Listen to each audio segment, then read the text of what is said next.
Shalom Bapak Ibu yang terkasih dalam Tuhan Yesus Kristus. Majelis Jemaat mengucapkan selamat datang dan selamat mengikuti ibadah di Gereja GKI Klaten. Yang sebelum dimulai kami akan menyampaikan warta lisan. Pelayan ibadah pada Minggu 28 Mei 2023 dipimpin oleh Pendeta Daniel Lisio Budi PhD dari Universitas Kristen Duta Wayacana Yogyakarta. Ibadah dari pukul 6, 9, dan 17 sore. Persembahan syukur tahunan dan Hari Raya Penuaian 2023.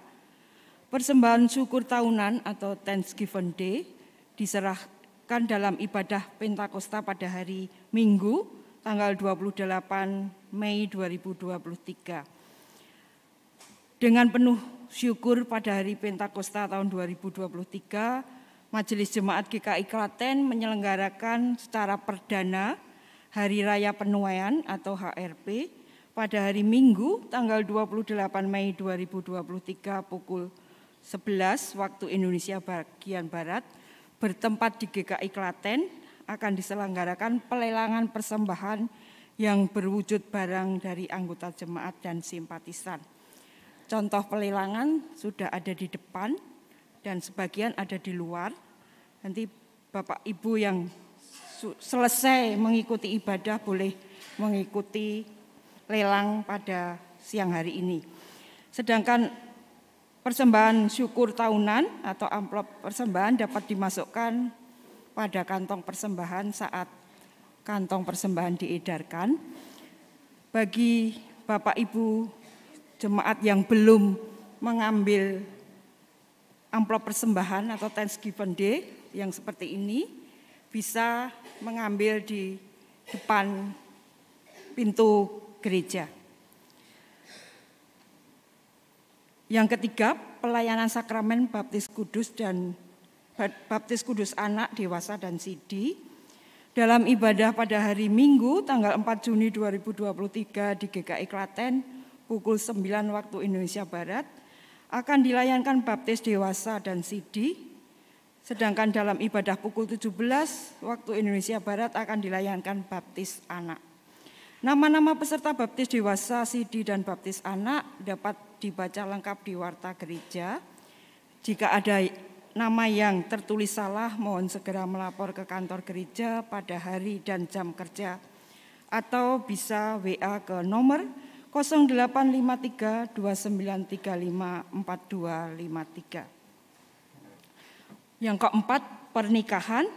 Bila Tuhan berkenan dan tidak ada keberatan yang sah dari anggota jemaat, maka pada hari Jumat tanggal 2 Juni 2023 pukul 8 waktu Indonesia bagian Barat, di GKI Klaten akan dilaksanakan kebaktian pernikahan gerejawi Saudara Ibtu Indra Waspada Wahyudi Putra, Sarjana Terapan Kepolisian, Sarjana Ilmu Kepolisian, dengan Saudari Dr. Sarah Kalis Salita.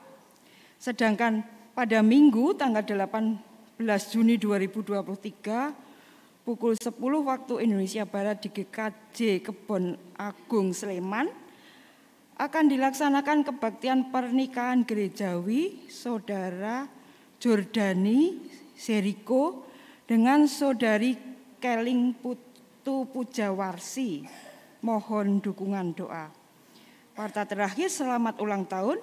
Majelis Jemaat mengucapkan selamat ulang tahun kepada jemaat yang berulang tahun pada minggu ini. Selamat beribadah dan Tuhan memberkati. Mari kita bangkit berdiri. Kita mulai pada pagi hari ini.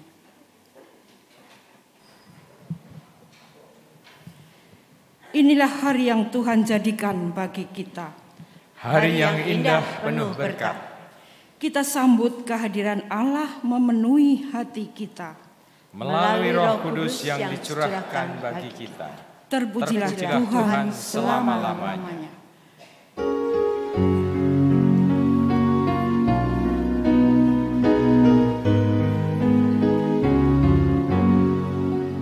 Allah hadir bagi kita dan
Perayaan Minggu Pentakosta ini berlangsung dengan pengakuan bahwa pertolongan kita adalah dalam nama Tuhan yang menjadikan langit dan bumi.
Saudara-saudara yang terkasih, dalam hidup keseharian kita seringkali kita menganggap bahwa semua aktivitas dan rutinitas pekerjaan kita sehari-hari merupakan hal yang biasa-biasa saja. Kita merindukan sebuah pengalaman bersama Tuhan yang spektakuler. Ketika itu terjadi, kita merasa bahwa saat itulah kuasa Roh Kudus bekerja. Di hari Pentakosta tahun ini, marilah kita memahami bahwa kuasa Roh Kudus tidak hanya dinyatakan dalam peristiwa supranatural yang spektakuler, tapi juga melalui hal-hal biasa dalam keseharian. Dan kita mau memberi diri untuk dituntun oleh Roh Kudus itu. Datanglah kepadaku, ya Roh Kudus.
Saudara-saudara, kita diberi kesempatan untuk membawa diri kita dalam doa pengakuan dosa. Diberi kesempatan setiap orang berdoa secara pribadi dan kita kemudian akan berdoa bersama-sama. Marilah berdoa.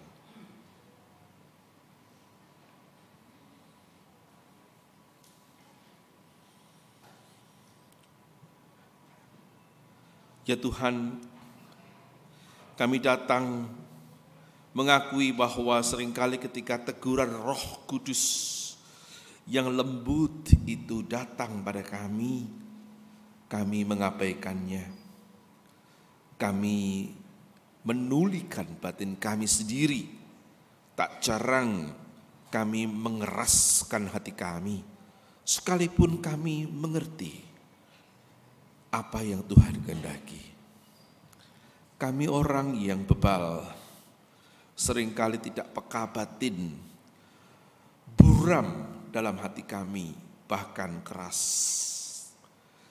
Kami ingin memulai kembali ya Tuhan, miji malih di hari Pentakosta ini, ketika kami memperingati datangnya Roh Kudus yang dicurahkan pada para murid. Kami datang kepadamu mengakui segala keberdosaan kami.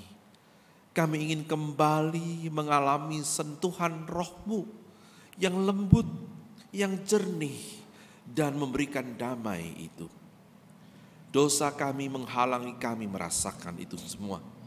Karena itu kami datang kepadamu ya Tuhan, ya Kristus, Sang Anak Domba Allah yang menghapus dosa dunia. Ampunilah kami orang berdosa. Amin.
Marilah dengan bangkit berdiri kita menerima berita anugerah kemegahan kasih Tuhan sebagaimana tertulis dalam Mazmur 104 ayat 31 sampai 33.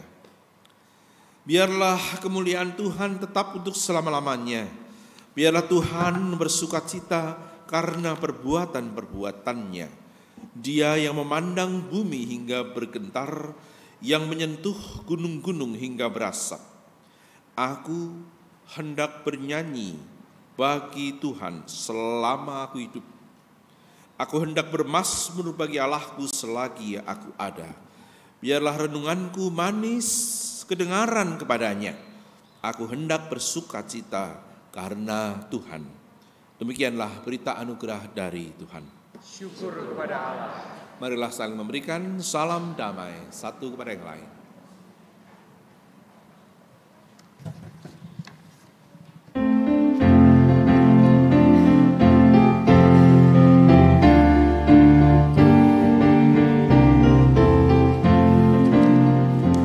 Apinya berkobar dalam hatiku, ku kira karena Yesus yang memberi. jiwaku tak perlu ku mengeluh, darahnya membasuh diriku bersih. Apinya terang, jiwaku senang, muliakanlah Tuhanku. Haleluya bergemar, Yesus Raja yang benar, apinya berkobar dalam hatiku.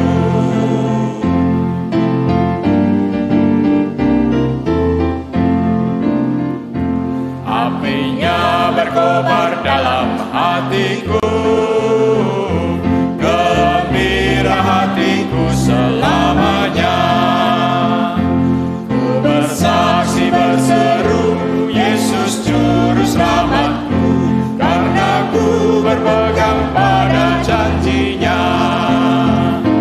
Apinya terang, jiwaku senang, muliakanlah Tuhanku.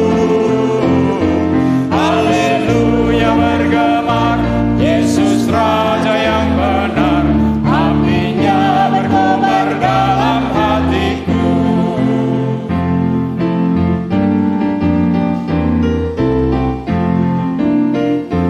Apinya berkobar dalam hatiku, jiwaku selamat karena kuasa-Nya. Nyala kasih dalamku, mengalahkan seteru, Roh memimpin hidupku seluruhnya. Apinya terang, jiwaku senang, muliakanlah Tuhanku. Haleluya bergemar, Yesus Raja yang benar, apinya berkobar dalam hatiku.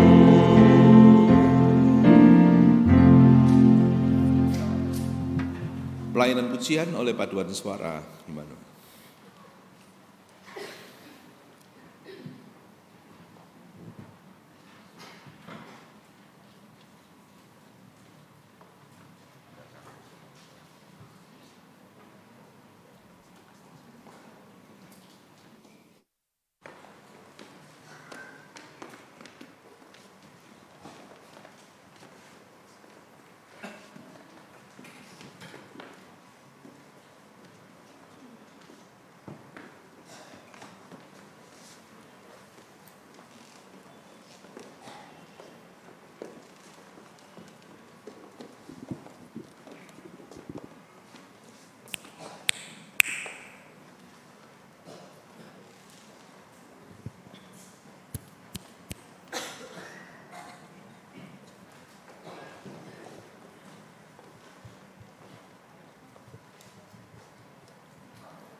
Terima kasih untuk persembahan pujian. Indah sekali. Saudara-saudara, marilah kita berdoa sebelum kita akan membaca firman Tuhan dan merenungkannya. Ya Tuhan, di hari di mana kami memperingati kisah turunnya Roh Kudus, kami mohon pimpinan Roh-Mu itu, Roh penghibur dan Roh penolong, agar memampukan kami semua untuk dapat membaca firman-Mu dengan teliti, merenungkannya dengan mendalam, dan apa yang kami temukan bersama kiranya oleh Roh-Mu membuat kami dimampukan menjadi saksi-Mu yang baik, sehingga ibadah kami dan kisah Roh Kudus menjadi kehidupan nyata, senyata-nyatanya dalam hidup kami semua. Ya Tuhan, tolonglah kami. Demi Kristus kami mohon. Amin. Saudara-saudara, bacaan kita terambil dari Kisah Rasul pasal 2 ayat 1 sampai ayat yang ke-13. Ayat 1 sampai ayat yang ke-13. Kita akan membaca bersautan, ayat ganjil akan saya bacakan, saudara-saudara, menyambung dengan ayat yang genap dari Kisah Para Rasul pasal 2 ayat 1 sampai 13. Ketika tiba hari Pentakosta, semua orang percaya berkumpul di satu tempat.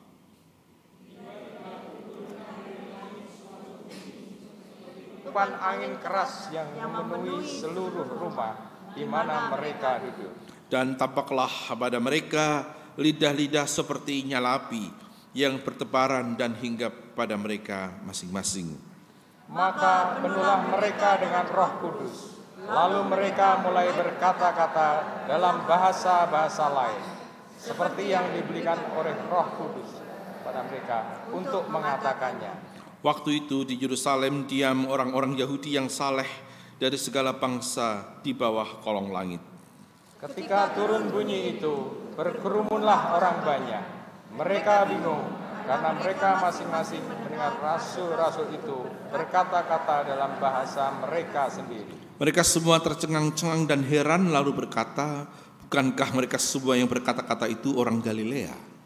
Bagaimana mungkin kita masing-masing mendengar mereka berkata-kata dalam bahasa kita sendiri, yaitu bahasa yang kita pakai di negeri asal kita. Kita orang Parsia, Media, Elam, penduduk Mesopotamia, Yudea dan Kapadokia, Pontus dan Asia, Frigia dan Pamfilia, Mesir dan daerah-daerah Libya yang berdekatan dengan Kirene, datang dari Roma. Baik orang Yahudi maupun penganut agama Yahudi, orang Kreta dan orang Arab, kita mendengar mereka berkata-kata dalam bahasa kita sendiri tentang perbuatan-perbuatan besar yang dilakukan Allah.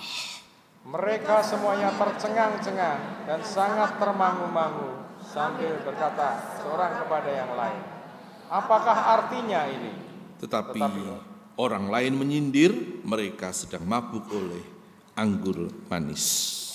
Demikianlah sabda Tuhan, berbahagialah kita yang senantiasa mendengar, merenungkan, dan melakukan sabda Tuhan dalam kehidupan setiap hari. Haleluya.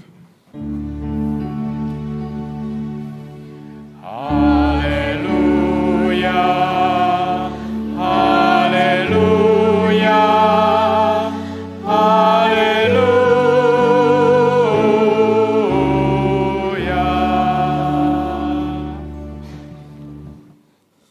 Konon ada suatu pertapaan yang terkenal sebagai tempat di mana mujizat terjadi. Maka banyak orang berbondong-bondong datang dari segala penjuru ke pertapaan ini. Demikian juga yang dilakukan seorang muda, dia mau tahu bagaimana hal itu bisa terjadi. Maka dia datang ke pertapaan ingin menjumpai sang guru, karena sang gurulah yang konon sumber dari mujizat itu.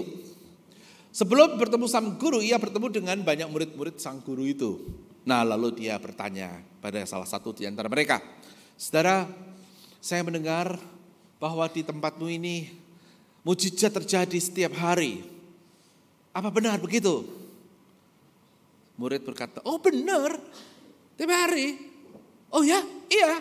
Tiap hari mujizat terjadi. Oh, luar biasa. Saya mau tahu itu. Tapi begini itu loh. Kamu harus jelas dulu konsepnya. Loh, maksudnya apa? Kata si pengunjung. Begini. Di tempatmu, mujizat adalah Tuhan mengikuti maunya manusia. Ya kan? Iya dong. Nah, itulah bedanya.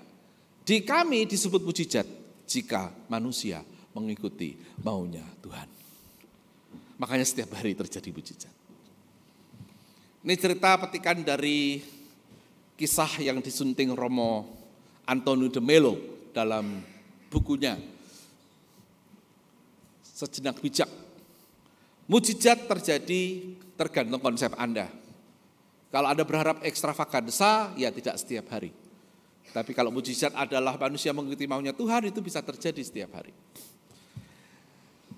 Orang sering tegang dalam hal seperti ini. Tadi pagi saya menceritakan teman saya yang berstatus WA mempertanyakan hal mujizat. Ceritanya dia sebel sekali ketika dia ada di kafe, dia mendengar 2 orang perempuan, tadi pagi saya tidak menyebut perempuan ya, perempuan itu, bercakap-cakap, mohon maaf ibu-ibu, dengan suara keras di kafe. Kira-kira percakapannya itu gini, Tuhan tuh bicara padaku, gini. Terus sih, iya, wah lah kalau kemarin dulu tuh Tuhan tuh omong gini sama aku, gitu. Jadi mereka berdua ini menceritakan bahwa mereka itu mendengar Tuhan bicara pada mereka. Nah teman saya ini merasa dia Kristen baik-baik, kami tumbuh bersama di kota kami Jepara, dia sekarang di Pati, jadi pengurus gereja aktif, saya jadi pendeta lalu di Salatiga dan di Jogja. Tapi kami sering berkontak dan dia, kamu tahu kan aku sejak kecil juga rajin ke gereja, macam-macam lah bareng-bareng kamu, bedanya pendeta aku orang ngono toh. Nah, tapi kok aku enggak pernah tuh denger tuh. Nah, saya mau tanya kepadamu, kamu kan pendeta. Pernah enggak kamu dengar Tuhan omong gitu? Karena aku tuh sebel ya caci-caci itu. Kesannya tuh sombong gitu loh. Dan ngomongnya kenceng-kenceng gitu loh. Itu kan kafe ya. Kafe kan semua orang datang ngomongnya tuh rohani dan Tuhan tuh ngomong sama saya. Gini, Tuhan ngomong wah gitu. Aku sudah satu, mereka tuh sombong, kedua aku bertanya-tanya apa betul. Terus saya kira, ini pertanyaan serius. Serius nih. Oke, jawabanku serius juga kalau gitu. Baik. Kamu bertanya apakah betul Tuhan bisa bicara didengar dengan telinga manusia? Ya. Opsi 1 bisa. Saya bilang. Kalau pengalaman spiritualnya itu auditif namanya, mendengarkan. Nah orang yang semacam ini itu masuk klaster, kalau ada 6 jalan spiritualitas, misalnya devosi, right action, reason inquiry, mystical quest gitu ya. Ini termasuk yang namanya shamanic mediation istilahnya. Ada 6. Shamanic mediation itu orang yang bisa berinteraksi dengan daya-daya adikodrati. Jadi dia bisa lihat yang tidak dilihat orang. Kadang-kadang dia gini, jangan lewat dulu, diam dulu. Oh, apa tak? Sudah. Nah sekarang lewat. Pernah ada orang kayak itu? Ya, sebentar. Kamu mandi. Cepet mandi. Loh ada apa? Wes mandi yo, keramas cepetan. Apa? Wah mungkin kamu diganduli. Gitu loh. Orang kayak gitu ya, itu loh. Kalau dia memang bisa, itu namanya shamanic mediation istilahnya.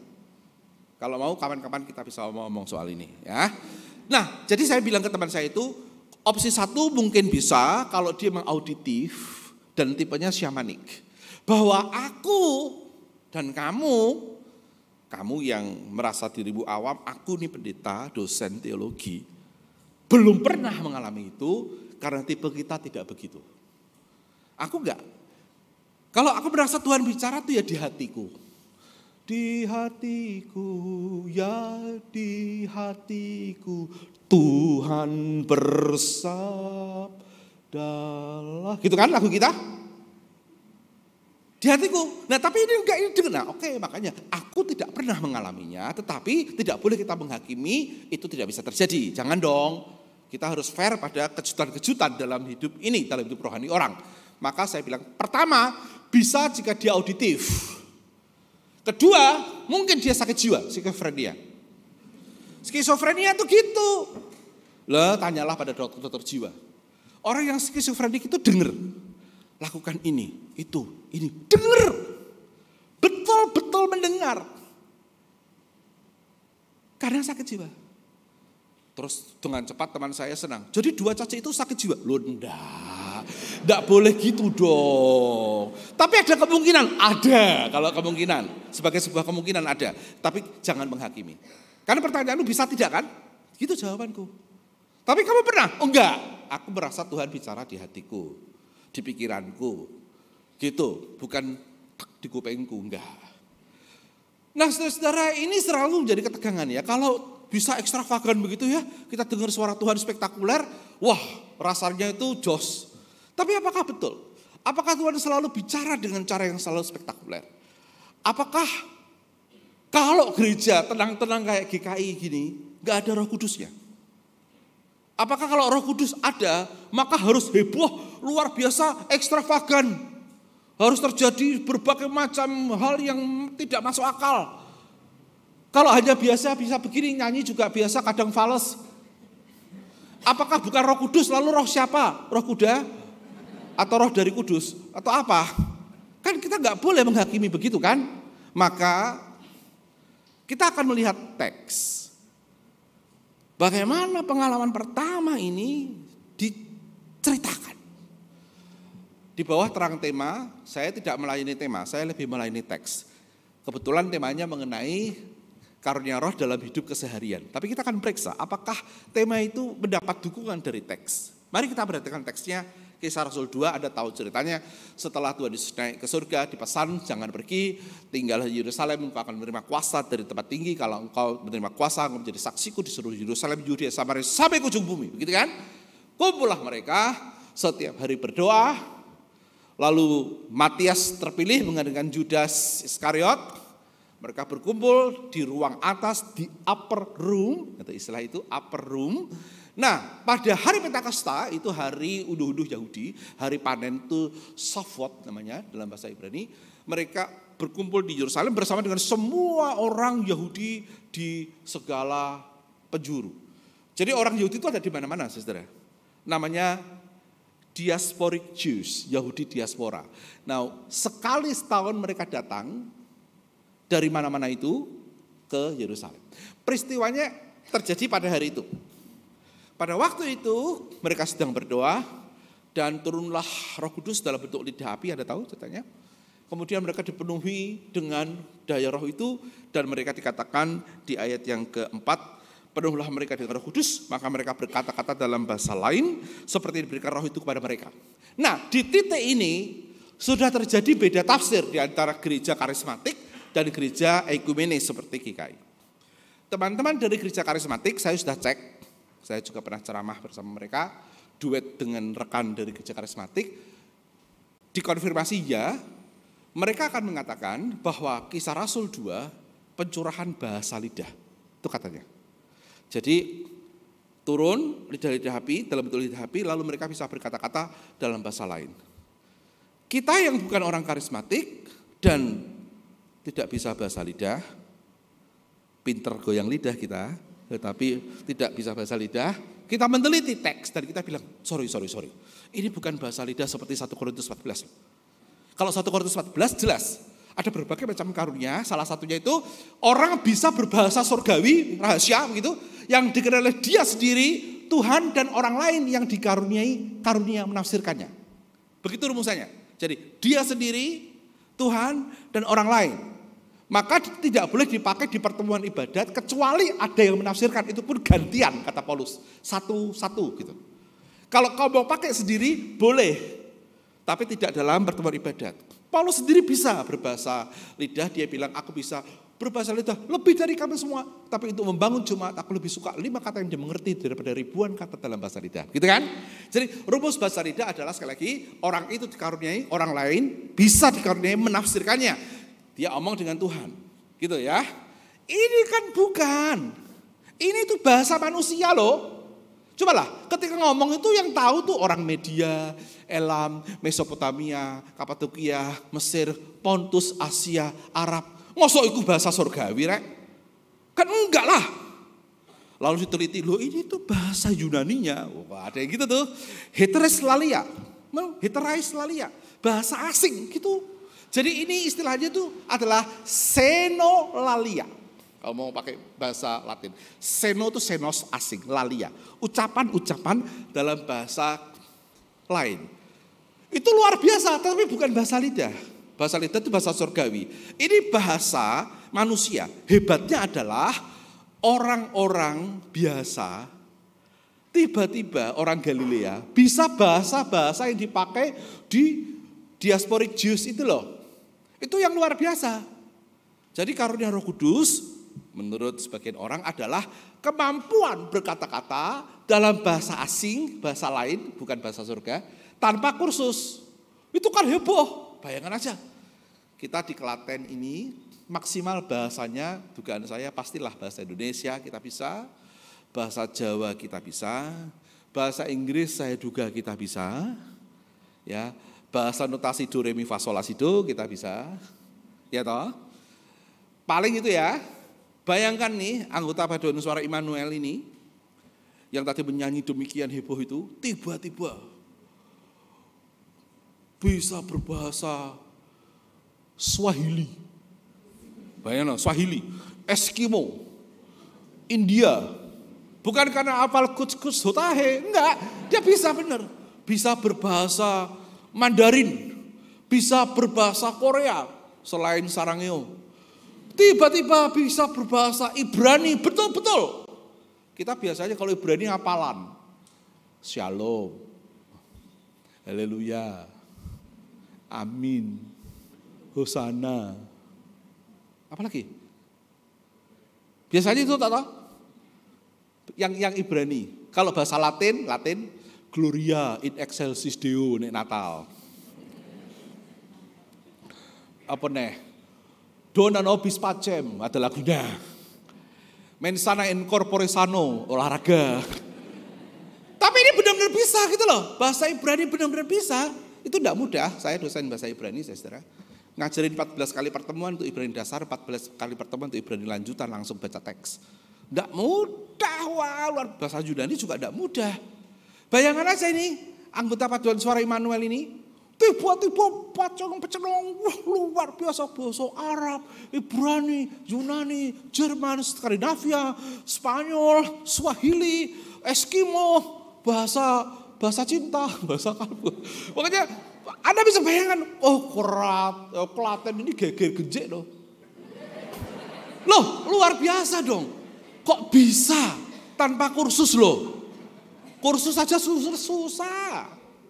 Kursus tuh loh susah. Tanpa kursus bisa bicara. Luar biasa kan? Jadi sebagian orang mengatakan, sorry teman-teman karismatik, ini bukan bahasa lidah. Ini bahasa asing. Hebatnya memang mereka dikaruniai karunia berbicara. Jadi tetap ekstravaganza. Tafsir semacam ini diikuti oleh banyak orang. Coba saya mau cek ya yang jam 9, tadi pagi cukup ada. Di antara Bapak Ibu berapa orang yang meyakini begitulah peristiwanya? Angkat tangan. 1, 2, 3, 4. Loh yang lain meyakini yang mana ini? Bahwa hari itu tiba-tiba orang-orang Galilea ini yang tidak berpendidikan kan. Petrus tuh apa, berpendidikannya apa, nelayan no. Kuliah di UKDW sana kan ya enggak. Tiba-tiba bisa berbahasa macam-macam, itulah yang terjadi. Boleh saya tahu berapa banyak? Sekali lagi. Oh, oke, cukup banyak ya, oke. Nah, semoga yang tidak angkat tangan mengikuti pendapat kedua. Ada pendapat kedua. Dan ini perdebatan sejak masa patristik. Pendapat pertama itu diikuti oleh seorang bernama Gregorius the Theologian, sang teolog. Dia bilang begitu. Gregorius mengatakan peristiwa Kisah Rasul 2 adalah keajaiban.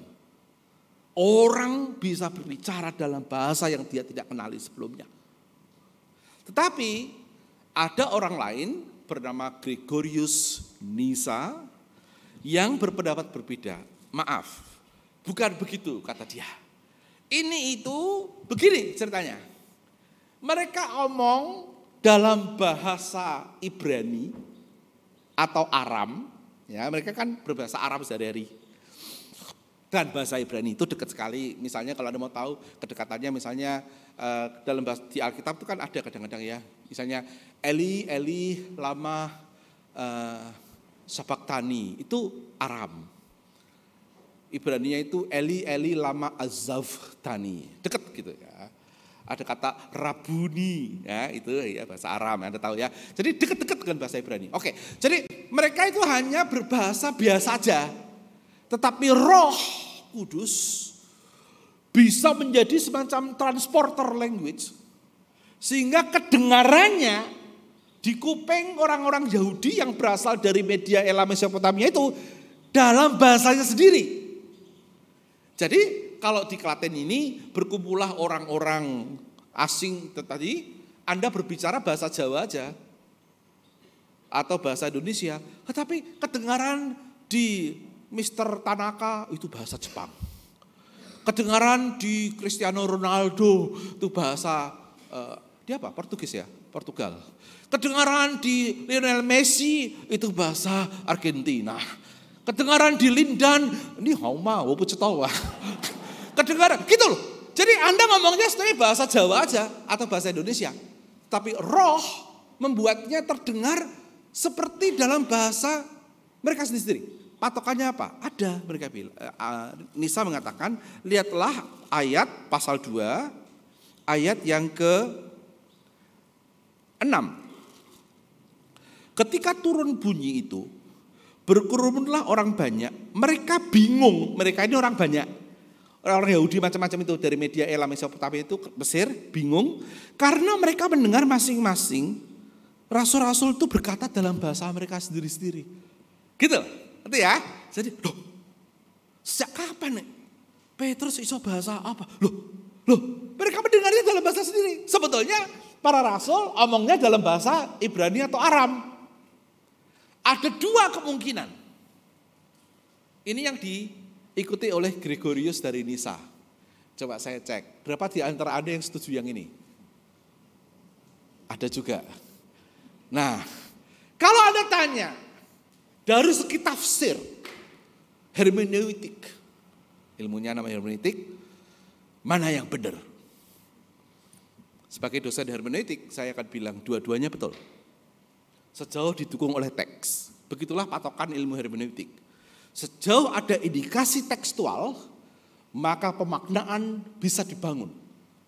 Apalagi jika argumentasinya koheren, istilahnya, cocok. Coba cek, kalau ada pakai ayat 4, pasal 2 ayat 4, itu memang mereka berbicara, gitu lah. Kalau mereka ada pakai ayat 6, orang-orang lain mendengar.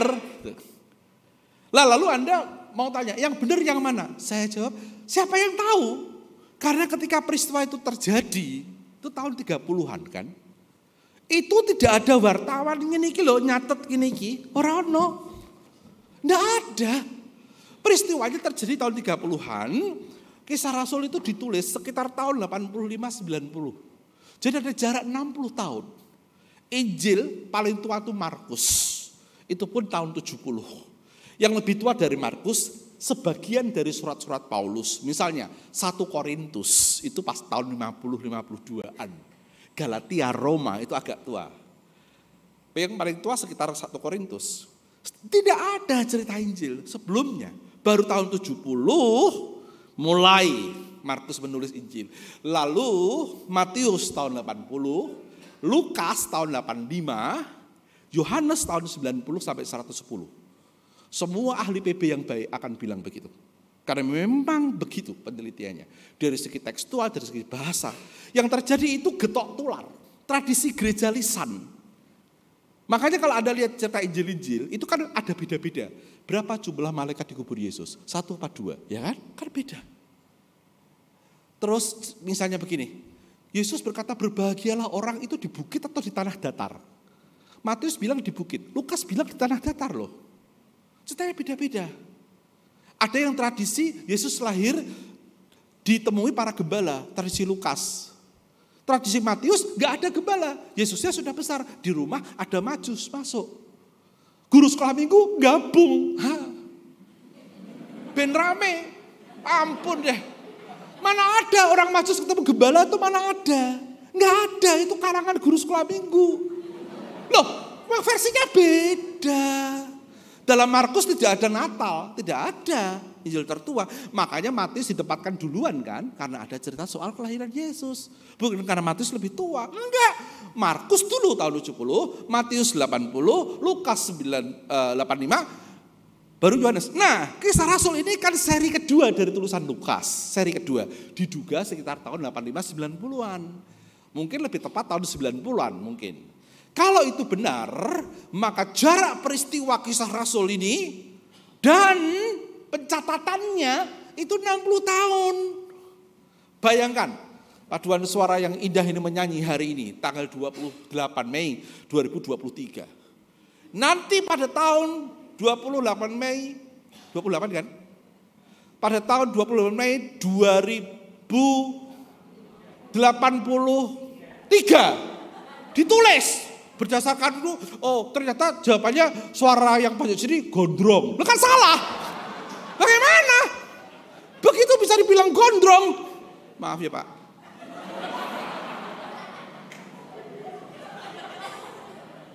Loh, lah piye? Wong itu bukan laporan langsung. Kecuali hari ini kan di shoot begini nanti muncul jam 7 malam katanya kan. Ya toh, untuk menghindari kalau khotbahnya ngawur bisa diedit gitu kan. Ngerti aku maksudnya apa. Itu bisa langsung. Ini kan tidak tahu saudara. Terjadinya kan 60 tahun yang lalu diceritakan. Nah, dalam penceritaannya lihat pasal 2 ayat 4 mengatakan mereka berbicara dalam bahasa lain. Pasal 2 ayat 6 mereka mendengar dalam bahasa mereka sendiri-sendiri. Sama-sama benernya. Dua-duanya bisa.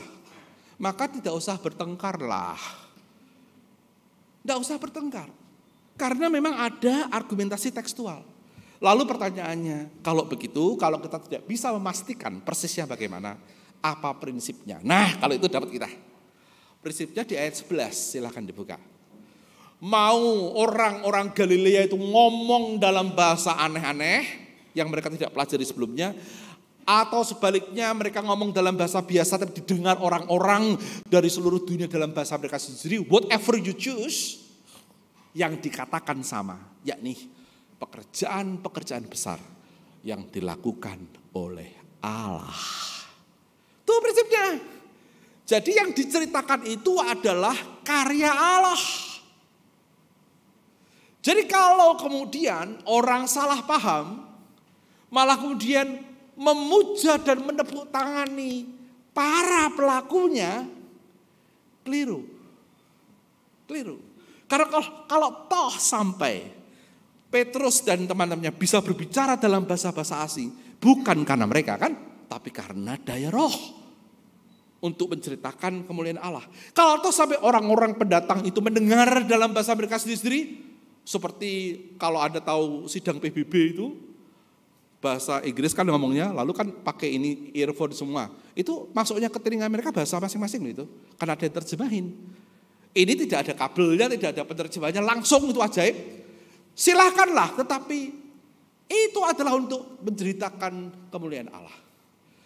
Jadi mau yang ekstravagan berbicara dalam bahasa asing, atau maupun yang sederhana berbicara dalam bahasa biasa, tetapi didengarnya lalu sampai ke sana bahasa asing, terserahlah yang ekstravagan maupun yang sederhana menceritakan kemuliaan Allah. Gloriam Dei. Teman-teman Yesus itu malah punya rumus AMDG, Ad Maiorem Dei Gloriam. Bagi lebih akbarnya kemuliaan Allah. Amrih mulyo dalam Gusti, kalau di bahasa Jawa kan begitu. Demi kemuliaan Allah. Ini penting. Karena kalau Roh Kudus bekerja di antara kita, ada godaan, kita ikut nunut mulyo. Hati-hati godaan itu. Apalagi kalau hal yang terjadi melalui kita itu ekstravagan. Saya tadi pagi menceritakan yang ditulis oleh Adolf Heuken dalam buku Spiritus Christiani. Anda bisa cek buku ini, Loka Caraka, covernya orange. Cari buku itu, Anda akan menemukan bahwa ada tradisi dalam gereja Katolik yang bernama elevasi. Elevasi itu orang bisa naik sendiri, mumbul gitu. Tradisi ini dilarang dilakukan, resmi. Paus melarang orang-orang yang punya tradisi elevasi untuk dilakukan. Di tradisi-tradisi Katolik itu banyak cerita heboh-heboh ya, stigmata, Anda tahu ya, tahu-tahu luka begitu ya. Kalau itu masih sering kita lihat. Yang elevasi itu sudah jarang karena memang dilarang. Alasan larangannya menarik. Karena sulit bagi orang yang mengalami elevasi untuk tidak sombong. Gitu. Jadi yang menjadi perantaran elevasi itu sulit untuk tidak sombong. Makanya daripada Anda lalu mengotori rahmat luar biasa itu, dilarang saja. Nah mungkin bagi kita orang-orang marketing, wah salah itu larangannya. Bayangkan aja itu. Bayangkan pendeta Anda 3 orang itu, Bu Pelangi, Pak Lukas dan Pak Binton, itu kalau bisa elevasi itu kan luar biasa. Bayangkan, mumbul kabeh. Tahu-tahu Pak Binton Pak. Wih itu Klaten itu bertobat Kristen kabeh. Orang datang ke GKI Klaten mau melihat piye pendeta Pelangi mumbul gitu. Wah, bagi Anda yang orang marketing, wah ini kesempatan mengabarkan Injil, benar kan? Paus melarang. Kenapa? Karena sulit bagi orang yang berelevasi untuk tidak sombong. Wah itu luar biasa. Prinsipnya betul. Semua rahmat karunia Roh Kudus, baik yang tercatat dalam Alkitab maupun yang kadang-kadang sekarang kan ada banyak cerita aneh-aneh itu. Jika, patokannya, jika bermuara pada kemuliaan orang itu, something wrong. Harusnya kalau kita menyaksi lewat ekstravagan maupun lewat yang sederhana, itu bermuara pada kemuliaan Allah. Dan kita jernih, harus jernih. Teman saya tadi marahnya kan 2 caci itu kan ngomong soal mendengar suara Tuhan banter-banteran. Dia kan menduga ini apa sih mau sombong apa? Gitu. Lihat, tidak menjadi berkat kan?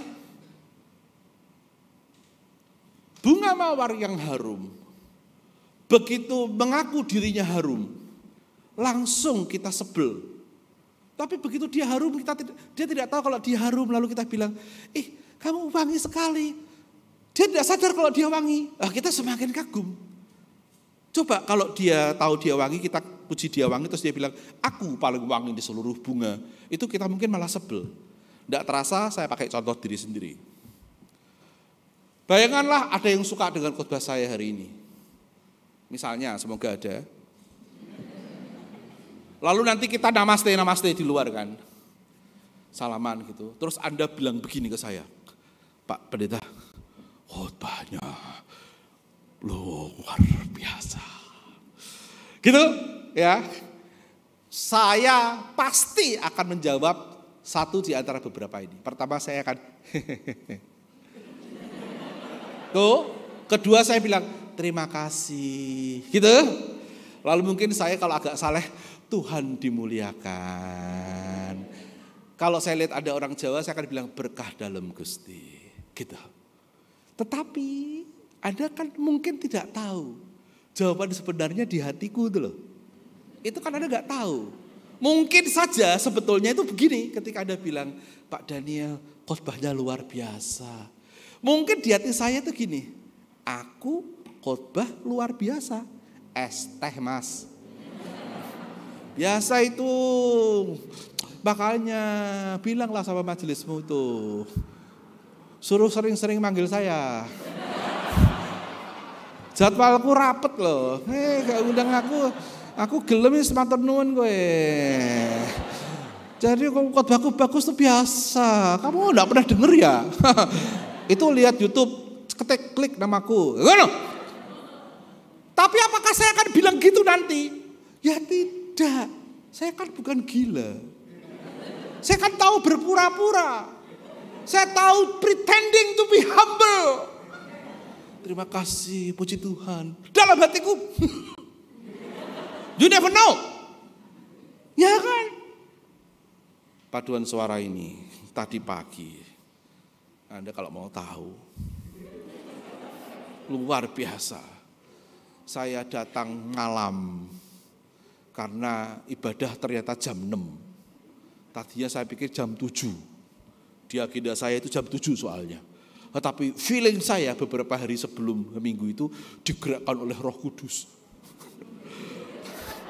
untuk bertanya ke kantor, jam piro sih? Iya loh, ada rasa, jam berapa sih? Kok jam 7 ya? Karena kalau jam 7 saya mau naik motor atau mobil jam 5 pagi gitu loh dari Jogja. Kantor jawab, jam 6 Pak. Loh, waduh jam 6 ya beratnya aku. Harus bangun jam 3 berarti kan. Waduh, repot ini. Wes gini wae. Sudahlah saya naik KRL malam, nanti saya bermalam di gereja. Ayo gitu aja Pak, supaya tidak kemerungsung. Nah gitu kan. Datanglah saya malam, ya toh. Dijemput Pak Mas Eko, ya toh. Kemudian mari Pak langsung ke atas, gini toh.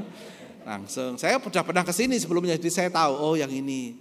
Terus saya ingat apakah pintu masuknya masih seperti jebakan gitu. Ternyata masih, jadi buka pintu itu tangganya turun. Anda kalau mau tahu ya, kalau tidak percaya ikut saya nanti.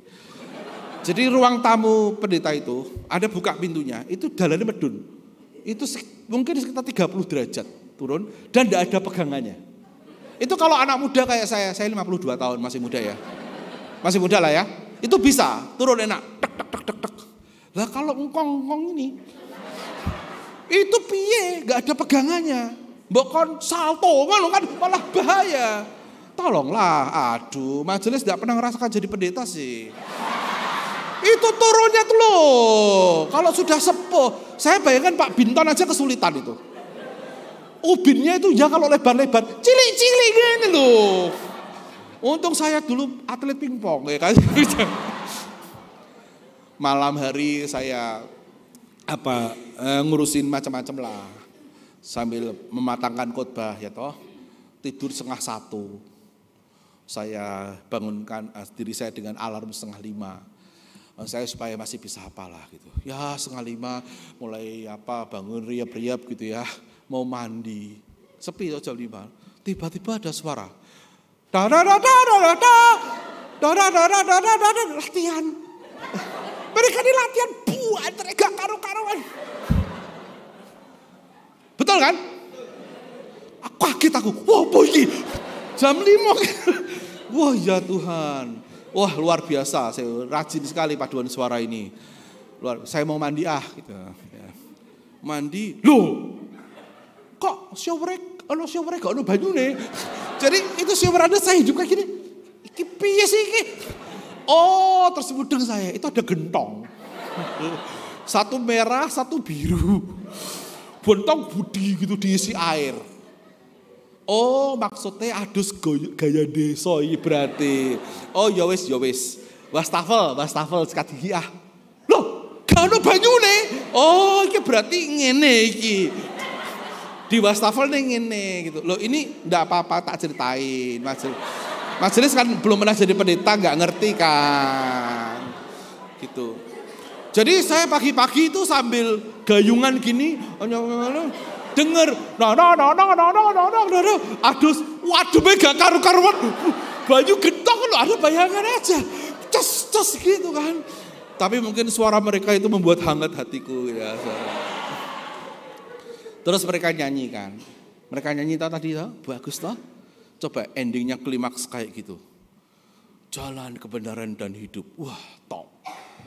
Setelah itu nanti saya yakin dalam hati mereka itu ada sedikit keinginan, pujilah. Maka tadi saya dengan sengaja mengatakan terima kasih. Itu saya tahu hatimu. Itu kalau nggak ada yang muji, kita gatel tanya, piye mau piye? Ngono. Kalau nggak ada yang muji itu, piye carane lah supaya takon ngono. Nanti kalau dijawab luar biasa. Terus Anda langsung merendah. Semua untuk kemuliaan Allah. Gitu. Jadi kalau dipuji, dia gini, Anda turun. Nanti kalau dia gini misalnya, gimana? Marah. Wah jongono kayak. Loh tadi Anda tanya, saya jawab ngamuk. Ngerepoti paduan suara itu memang. Tetapi lihat hidup kita, apa tidak begitu? Harusnya kan begini, Tuhan, kalau Engkau memakaiku untuk hal-hal yang luar biasa, pakailah. If you can use anything, Lord, you can use me. Biarlah Engkau dimuliakan, gitu dong. Kalau hal yang biasa-biasa saja, segampang orang bicara dalam bahasa sendiri, tidak apa-apa. Roh Kudus itu bisa memultiplikasinya. Bisa membuatnya sebagai sesuatu yang menyentuh hati orang lain. Mungkin Anda tidak terpesona dengan khotbah pendeta yang luar biasa. Tapi terpesona dengan asyir yang rendah hati. Mari silakan. Who knows? Nobody knows. Maka milikilah hati yang bersih dan jernih. Untuk menjadi saluran dari daya roh. Kita tidak tahu apakah ini bicara dalam bahasa asing atau bahasa biasa didengar dalam bahasa asing. Bebaskan, opsi itu ada di Alkitab. Tetapi lihat prinsipnya. Apapun itu memberitakan perbuatan Allah yang besar. Saya tadi malam sambil menunggu lewat jam 12, memang saya tunggu, membuat status Facebook yang saya beri judul Minggu Pentakosta. Itu di menit kedua kalau nggak salah. Saya nunggu-nunggu. Nah, lalu saya menuliskan sesuatu. Pesan juga untuk diriku sendiri. Kiranya juga cocok untuk Anda. Saya bacakan ya. Judulnya Minggu Pentakosta. Ini saya menulisnya di ruangan Anda itu. Yang gini itu. Yang 2 itu tadi. Yang showernya top itu tadi. Ini kalau saya habis gini nggak diundang khotbah lagi nggak apa-apa Bu.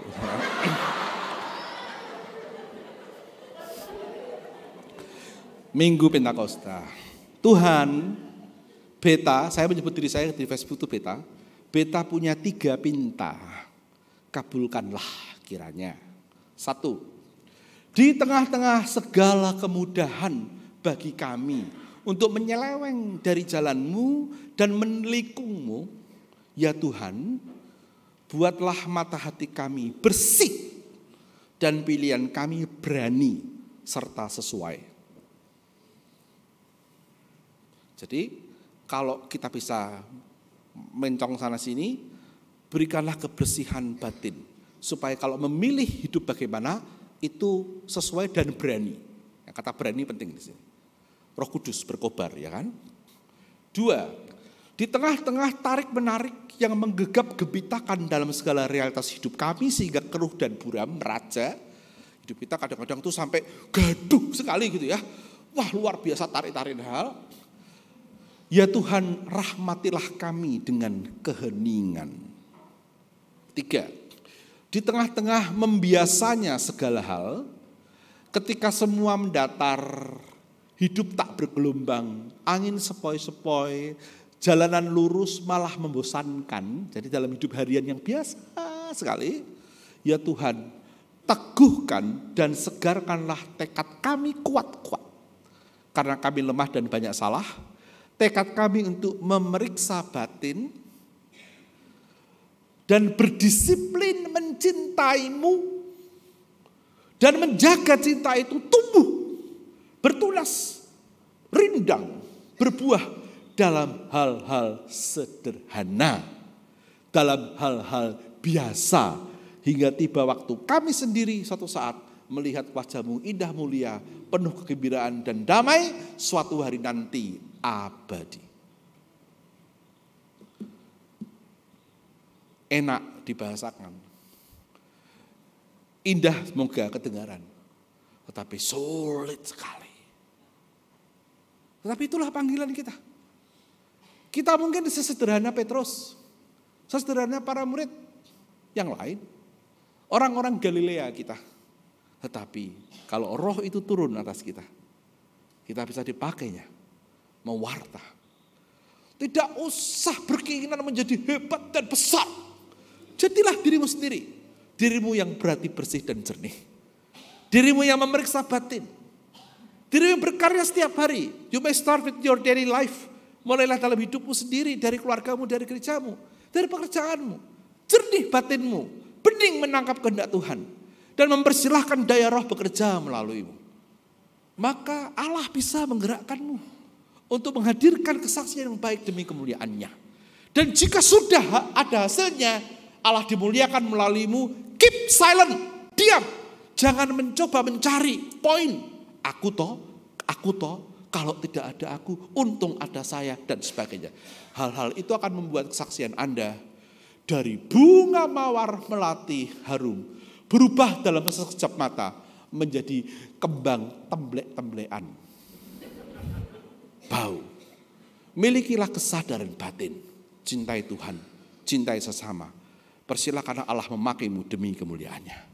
Berjuanglah, karena hal itu jauh dari mudah. Berjuanglah. Amin.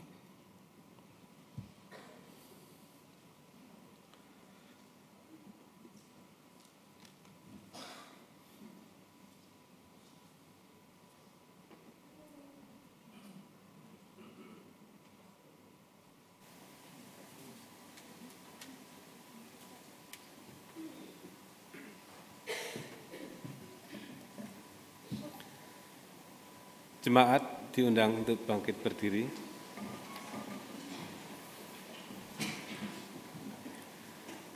Marilah kita bersama dengan umat Allah di masa lalu, masa kini, dan masa depan, mengingat pengakuan pada baptisan kita menurut pengakuan iman rasuli. Aku percaya kepada Allah, Bapa yang Maha Kuasa, Khalik langit dan bumi, dan kepada Yesus Kristus, anaknya yang tunggal Tuhan kita, yang dikandung dari Roh Kudus, lahir dari anak darah Maria, yang menderita sengsara di bawah pemerintahan Pontius Pilatus, disalibkan, mati dan dikuburkan, turun ke dalam kerajaan maut. Pada hari yang ketiga, bangkit pula dari antara orang mati, naik ke sorga, duduk di sebelah kanan Allah, Bapa yang Maha Kuasa. Dan dari sana ia akan datang untuk menghakimi orang yang hidup dan yang mati. Aku percaya kepada Roh Kudus, gereja yang kudus dan am, persekutuan orang kudus, pengampunan dosa, kebangkitan orang mati, dan hidup yang kekal. Amin. Dipersilahkan duduk. Mari kita berdoa syafaat. Ya Tuhan, di hari Pentakosta ini, kami mengingat orang-orang yang hatinya dingin, karena pergumulan hidup, karena kesulitan-kesulitan berbagai macam hal menimpa mereka, juga barangkali karena usia dan penyakit. Kami berdoa untuk mereka yang sakit, yang lanjut usia, yang mengalami kesulitan untuk menjadi bahagia kembali, yang bergumul dengan berbagai macam hal yang membuat kekhawatiran mereka melebihi sukacita mereka. Tuhan, kami mohon, hadirkanlah Roh-Mu yang kudus itu agar membakar hati mereka, menghasilkan dan membuahkan pengharapan di tengah-tengah pergumulan, sakit dan kesulitan-kesulitan hidupnya. Bekerjalah melampaui nalar manusiawi kami, bekerjalah dengan ekstravagan, tapi juga bekerjalah melalui hal sederhana, yakni kehadiran kami melawat, merawat, mendengar, menemani mereka. Tuhan, pakailah kami menjadi alat-Mu untuk membuat teman-teman kami yang dalam kesulitan ini mengalami cinta kasih Tuhan. Berkatilah semua daya layan gereja Tuhan di tempat ini, juga untuk acara jam 11 nanti ketika gereja merayakan Thanksgiving Day. Berkatilah juga ya Tuhan kehidupan keluarga kami masing-masing, pekerjaan kami, para kekasih kami, orang tua, anak, handai tolan, kakak, adik, sahabat yang ada di luar Klaten. Berkatilah pula hidup mereka agar menyaksikan kemuliaan-Mu. Tuhan, kami menyerahkan bangsa dan negara kami Indonesia tercinta dalam pimpinan Tuhan. Berkatilah para pemimpin kami agar dapat mengelola kehidupan sosial bersama. Pakailah kami, masyarakat Indonesia, anak-anak-Mu, ambil bagian dengan aktif dan jelas, menghadirkan cinta kasih dan perdamaian, kebenaran dan keadilan, peka akan keutuhan ciptaan, menjaga martabat manusia, hidup bersih, menjadi teladan, menjadi terang dan garam bagi dunia ini dengan rendah hati. Tuhan, inilah doa syafaat kami yang kami naikkan di dalam nama-Mu Sang Kristus yang telah mengajar kami berdoa. Bapa kami yang di surga, dikuduskanlah namamu, datanglah kerajaanmu, jadilah kehendakmu di bumi seperti di surga. Berikanlah pada kami pada hari ini makanan kami yang secukupnya, dan ampunilah kami akan kesalahan kami, seperti kami juga mengampuni orang yang bersalah kepada kami. Dan janganlah membawa kami ke dalam pencobaan, tetapi lepaskanlah kami daripada yang jahat, karena Engkaulah yang punya kerajaan dan kuasa dan kemuliaan sampai selama-lamanya. Amin.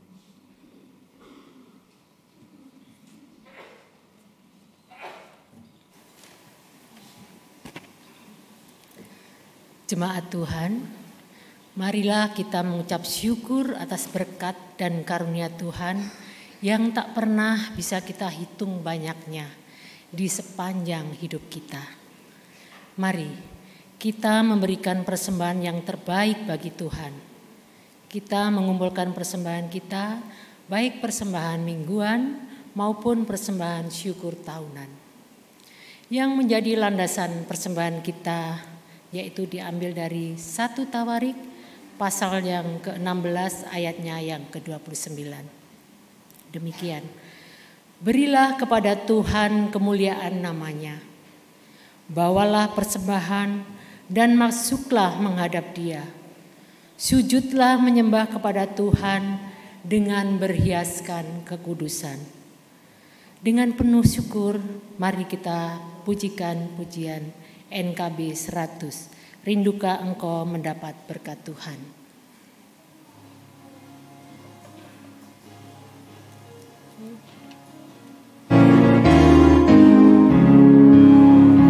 Rindukah kau mendapat berkat Tuhan yang penuh di seluruh hidupmu.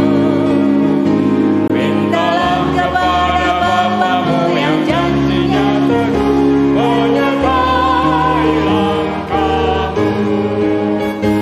Roh Kudus terus meluapi hatimu, karena Tuhan berpesan, bawalah bejanamu.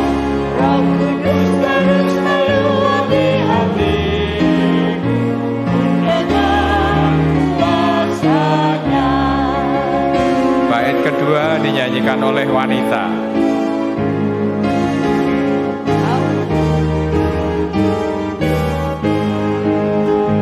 Bawalah bejanamu yang kosong pada menangis, wahai kawan yang lesu. Dengan hati yang rendah tetap nantikan Roh Kudus masuk dalam hatimu. Roh Kudus terus meluapi hatimu, dengan Tuhan berpesan, bawalah bejanamu. Roh Kudus terus meluapi hatimu, dengan kuasa-Nya. Bait berikutnya dinyanyikan oleh pria.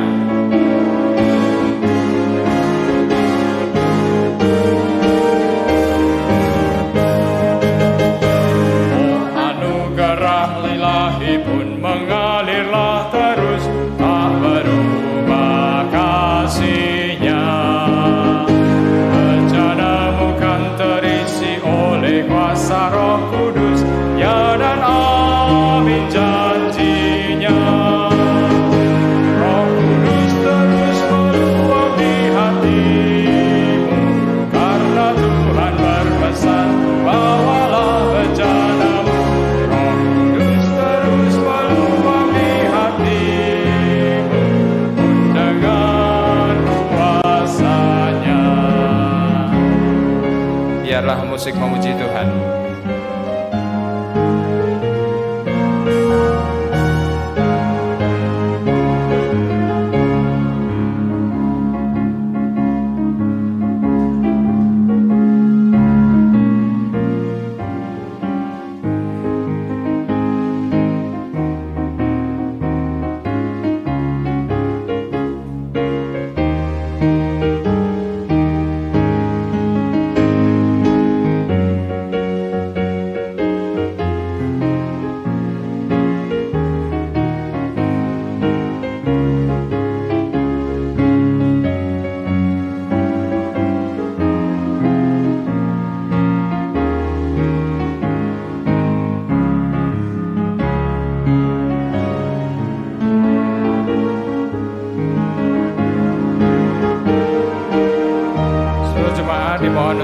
berdiri, kita akan menyanyikan bait yang pertama bersama-sama.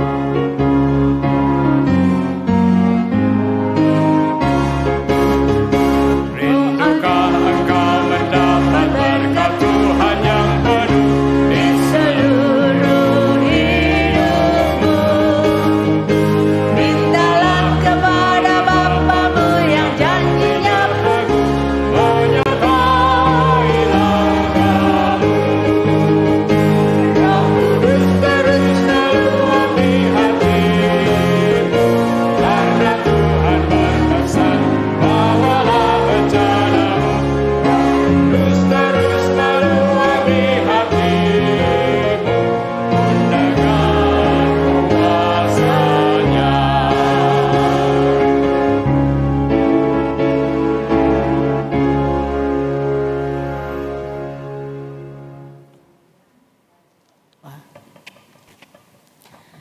Terima kasih Tuhan untuk berkat rohani yang sudah kami terima saat ini, sehingga bisa menguatkan iman percaya kami kepada Tuhan.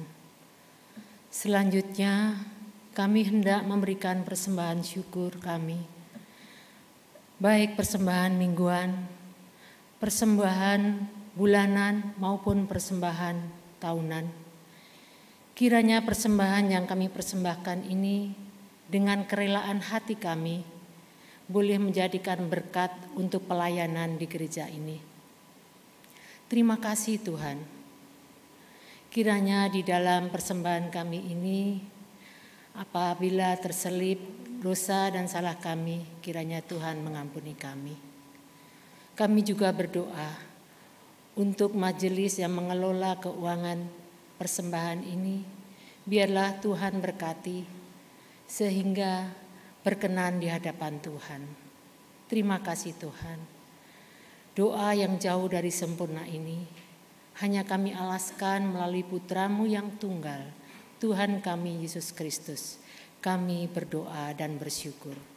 Amin.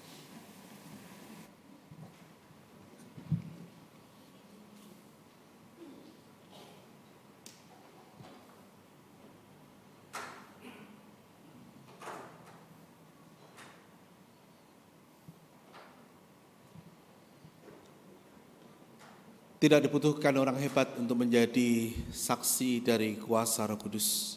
Ingatlah apa yang didoakan oleh Fransiskus dari Assisi. Tuhan, jadikan aku pembawa damai. Di mana ada kegelapan, ku bawa terang. Di mana ada kebencian, ku bawa cinta. Di mana ada keputusasaan, ku bawa iman dan harapan. Itu saja. Hadirkanlah sesuatu yang mewarnai duniamu. Semakin sulit, disitulah semakin Anda dapat menyaksi. Dan setelah menyaksi, jagalah hatimu bersih, sehingga Allah yang dipuji dan dimuliakan. Marilah menjadi saksi Tuhan.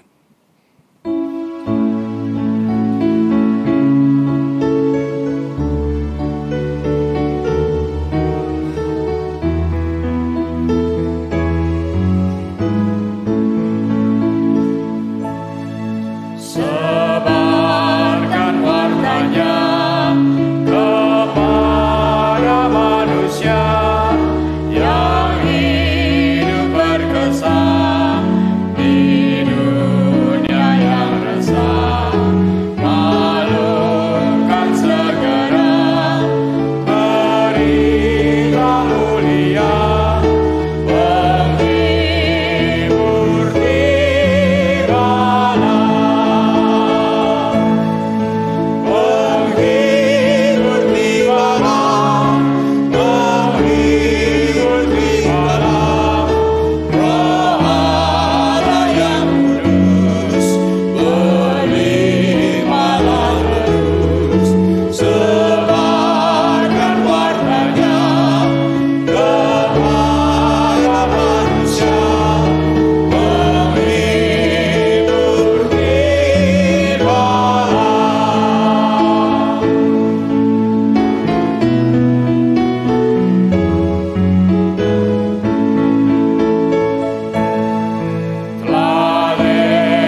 Jemaat yang dikasihi Tuhan, rasakanlah kehadiran Roh Kudus dengan mengarahkan hati kepada Tuhan. Berilah dirimu untuk dituntun Roh Kudus menjadi seperti Kristus dalam hidup dan karyamu. Dengan sepenuh hati kami siap menjadi saksinya. Terpujilah Tuhan. Kini dan selamanya. Sekarang pulanglah dalam damai dan terimalah berkat Tuhan. Kiranya Allah Sang Pencipta senantiasa menginspirasimu dalam setiap karya tangan. Kiranya hidup pelayanan dan pengorbanan Yesus memotivasimu untuk terus berjuang menjalani hidup yang kamu jalani tanpa lelah, menyerah, dan tanpa keluh. Kiranya karya penyertaan Roh Kudus selalu menuntunmu di setiap tarikan nafas dan derap langkahmu melalui segala musim hidupmu. Kiranya Allah, Bapa, Putra, dan Roh Kudus semakin menyempurnakan hidupmu sehingga menjadi lebih indah dan bermakna dari sekarang sampai selama-lamanya. Amin.